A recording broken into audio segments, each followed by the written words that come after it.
नमस्कार, मी पंजाब डक. आज आहे 22 जुलै 2026. आजपासून परत एकदा राज्यातल्या शेतकऱ्याला अंदाज देणार आहे. कारण की राज्य शेतकऱ्याला सांगू इच्छितो की काही काही भागामध्ये अतिमुसळधार पाऊस पडणार आहे, काही ठिकाणी अतिवृष्टी होणार आहे, म्हणून अंदाज देण्यासाठी खास करून अंदाज देणार आहे. तर आज आहे 22 जुलै 2026. सर्वप्रथम आपण उत्तर महाराष्ट्राकडे वळू. कारण की उत्तर महाराष्ट्राकडे इकडं त्र्यंबकेश्वर, दिंडोरी, वणीची देवी, त्यानंतर सुरत, त्याच्यानंतर मुंबई, नाशिक, त्याच्यानंतर मालेगाव, जळगाव, नंदुरबार, धुळे, जळगाव, चाळीसगाव ह्या पट्ट्यामध्ये काय होणार आहे 22 तारखेपासून, म्हणजे आज 22 ते 26च्या दरम्यान काही काही ठिकाणी मुसळधार पाऊस पडणार आहे. म्हणून धुळे जिल्हा, चाळीसगाव तालुका, त्याच्यानंतर जळगाव जिल्हा, त्याच्यानंतर पाचोरा, बोदवड, रावेर ह्या तालुक्यातल्या शेतकऱ्यांनी अंदाज लक्षात घ्यायचा. त्याच्यानंतर नाशिक, मालेगाव, कळवण, सटाणा, नामपूर, येवला त्या सगळ्या पट्ट्यातल्या जर नाशिक दिलं तर सगळ्यांनी काय करायचं, या 21 ते 26च्या दरम्यान नाशिक, उत्तर महाराष्ट्राकडं काही ठिकाणी अतिवृष्टी होणार आहे म्हणून हा अंदाज लक्षात घ्यायचा. अतिवृष्टी झाल्यामुळे वडी नाल्यांना, नद्यांना पूर देखील येणार आहे म्हणून हे देखील लक्षात घ्यायचं.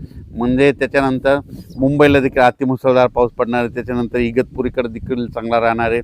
संगमनेर, अकोले, ओझर, गणपती त्या परिसरात देखील जोराचा पाऊस पडणार आहे. जुन्नर, सिन्नर तिकडे जरी खूप या 21 ते 26 चांगला पाऊस पडणार आहे. त्याच्यानंतर कोकणपट्टी, घाटमाता, म्हणजे रत्नागिरीपासून इथं पालघरपर्यंत ते घाटमाथ्यावरला पाऊस जोरात मुसळधार चालूच राहणार आहे 26 तारखेपर्यंत, म्हणून हे अंदाज लक्षात घ्यायचा. पुण्याकडे देखील खूप पाऊस पडणार आहे. पुण्याच्या पश्चिम भागाकडं खडकवासला धरण क्षेत्रामध्ये, लाभ क्षेत्रामध्ये तिकडे देखील पाऊस पडणार आहे. म्हणून एखाद्याच खडकवासला धरणातलं पाणी देखील सुटू शकतं, म्हणून सतर्क राहण्याची गरज. नदीकाठच्या शेतकऱ्यांना आपण आपल्या मोटर काढण्याची तयारी ठेवावी. त्याच्यानंतर इकडं महाबळेश्वरकडे देखील 21 ते 26च्या दरम्यान खूप जोराचा पाऊस पडणार आहे. काही ठिकाणी अतिवृष्टी होईल, मुसळधार पडणार आहे. त्याच्यामुळे कोयना धरणामध्ये पाण्याच्या साठ्यात वाढ होणार आहे. एका दिवस हे कोयना धरण ह्या 8 दिवसामध्ये भरू शकतं, म्हणून हे अंदाज देखील त्या कोयना धरणाच्या लाभ क्षेत्रात लक्षात येतात. त्याच्यानंतर उजनी धरण, म्हणजे उजनी धरणामध्ये काय झालं, उजनीला पाऊस, उजनीचं तर कॅचमेंट एरिया इकडं पुणे जिल्हा हे परिसर आहे, तर पुणे जिल्ह्याकडे खूप पाऊस पडणार आहे. त्याच्यामुळं उजनीचं जे कॅचमेंट एरिया त्या परिसरात पाऊस पडल्यामुळं उजनी धरणात देखील आवक येणार आहे, म्हणून उजनीवासियाच्या लाभ क्षेत्रासाठी आनंदाची बातमी. त्याच्यानंतर इंदापूर, पुणे त्या परिसरात देखील 21 ते 26 चांगला पाऊस पडणार आहे म्हणून अंदाज लक्षात यायचा. अहिल्यानगर जिल्ह्यामध्ये 22 तारखेपासून ते 26 जुलैपर्यंत चांगला पाऊस पडणार आहे, म्हणून अहिल्यानगरच्या सर्व शेतकऱ्यांना अंदाज लक्षात घ्यायचा. ह्या पावसामध्ये कोणताही भाग वंचित राहणार नाही अहिल्यानगर जिल्ह्यातला, म्हणून त्यांनी हे अंदाज लक्षात यायचा. पुणे जिल्ह्यात देखील कोणताही भाग वंचित राहणार नाही म्हणून हे देखील अंदाज लक्षात यायचा. त्याच्यानंतर सोलापूर जिल्ह्यामध्ये 26 तारखेपर्यंत पाऊस पडणार आहे, चांगला पडणार आहे. इकडं जसं अतिवृष्टी तितका नाही पडणार, पण तुमच्या इकडं पिकाला लागेल तसा पडणार आहे म्हणून हा अंदाज लक्षात यायचा. त्याच्यानंतर बीड जिल्ह्यात देखील आज 22 तारखेपासून ते 26 जुलैपर्यंत चांगला जोराचा पाऊस पडणार आहे. काही ठिकाणी ओढे नाले वाहतील, काही शेतामध्ये पाणी साचेल, काही ठिकाणी रिमझिम पडेल, पण 26 तारखेपर्यंत चांगला पाऊस पडणार आहे. बीड जिल्ह्यातला अंदाज लक्षात येता. जालना देखील चांगला पाऊस होणार आहे.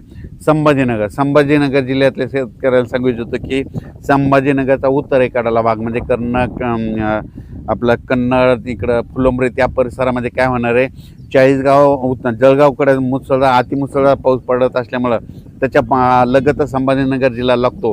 त्याच्यामुळे संभाजीनगरच्या उत्तरेकडील भागामध्ये काही ठिकाणी मुसळधार पाऊस पडणार आहे.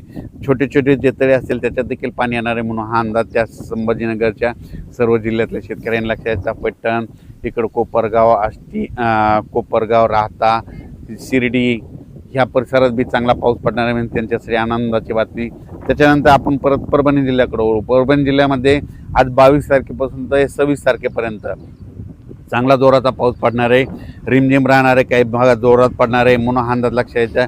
जिथं चांगलं ऊन पडेल तिथं जोराचा पाऊस पडेल म्हणून हा अंदाज लक्षात यायचा. 26 तारखेपर्यंत परभणी जिल्ह्यात देखील चांगला पाऊस आहे. आणि कालच्या अंदाजात सांगितलं होतं पालम पट्ट्यात पडेल, तर पालमला काल रात्रीच्याला पडला आणि पालम तालुक्यामध्ये आज देखील पडणार आहे म्हणून त्यांच्यासाठी आनंदाची बातमी. बीड जिल्ह्यात देखील जे कडाष्टी भाग आहे त्या परिसरात थोडाफार पाऊस कमी होता, तिकडे देखील झाला, पण आज म्हणजे 22 ते 26च्या दरम्यान तिकडे देखील पडणार आहे म्हणून त्यांच्यासाठी देखील आनंदाची बातमी. लातूर जिल्ह्यात देखील ह्या 6 दिवसात चांगला पाऊस पडणार आहे म्हणून त्यांच्यासाठी आनंदाची बातमी. त्याच्यानंतर नांदेड जिल्ह्यामध्ये देखील पाऊस पडणार आहे. जे वंचित गावं तालुके राहिले तिकडे देखील सगळीकडे पाऊस काल झाला आणि त्याच्यातून जर काही शिल्लक राहिले असेल तर तिकडे देखील 26 जुलैपर्यंत चांगला पाऊस पडणार आहे म्हणून हा अंदाज लक्षात यायचा. त्याच्यानंतर हिंगोली जिल्ह्यात देखील आज म्हणजे 22, 23, 24, 26 तारखेपर्यंत चांगला पाऊस पडणार आहे म्हणून हे लक्षात यायचं. त्याच्यानंतर इकडं आपण सगळ्यात महत्त्वाचं नागपूर जिल्हा, भंडारा, गोंदिया त्या परिसरामध्ये मात्र मुसळधार अतिमुसळधार पाऊस पडणार आहे म्हणून हे लक्षात यायचं. ते लो प्रेशर इकडं अमरावतीकडून जात असल्यामुळे अमरावती जिल्ह्यात देखील मुसळधार काही भागात पाऊस पडणार आहे म्हणून त्यांनी लक्षात द्यायचा. त्याच्यानंतर अकोल्याकडे देखील मुसळधार पाऊस पडणार आहे. अकोल्याच्या उत्तरेकडून म्हणजे परतवाडा, अचलपूर त्या परिसरामध्ये जोराचा पाऊस पडणार आहे म्हणून त्यांनी देखील 4 दिवसाचा अंदाज लक्षात द्यायचा. त्याच्यानंतर सगळ्यात सांगायचं झालं तर म्हणजे मध्य प्रदेश, महाराष्ट्राच्या बाजूला मध्य प्रदेश आणि इकडं गुजरात आहे. ह्यामध्ये 22 ते 26 दरम्यान